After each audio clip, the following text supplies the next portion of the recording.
Hi നമ്മൾ ഉണ്ടാക്കുന്ന രസം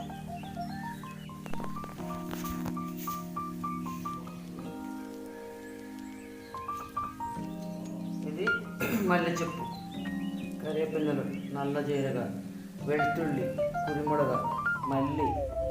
ഇത് രസത്തിനായിട്ട് ഒരു തക്കാളി പുളിവെള്ളം മഞ്ഞളിട്ടിക്കണം. ഇത് മിക്സിയിൽ ആട്ടിക്കാണ്ടു ഇത് നല്ലോണം തിളപ്പിച്ച് കാണ്ടു അതിക്കിട്ടിക്കാണ്ട് തൂമിച്ച രസമായി. ഞാൻ തൂമിച്ചപ്പോൾ പറഞ്ഞുതരാം.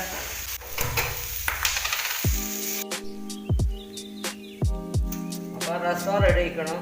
ബറിവിടാൻ പോകുന്നു കേട്ടോ മക്കളെ.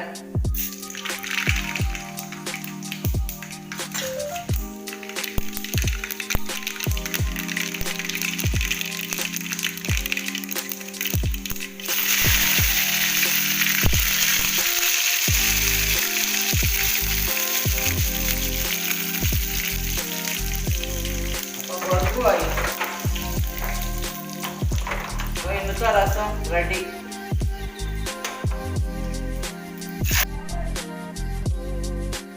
അപ്പം രസമൊക്കെ റെഡി ആക്കണം മക്കളെ, നല്ല രസം ഉണ്ടാവും. ഈ വീഡിയോ ഇഷ്ടപ്പെട്ടെങ്കിൽ ലൈക്ക് ചെയ്യുക, ഷെയർ ചെയ്യുക, ബെല്ലമർത്താം. ഹായ്.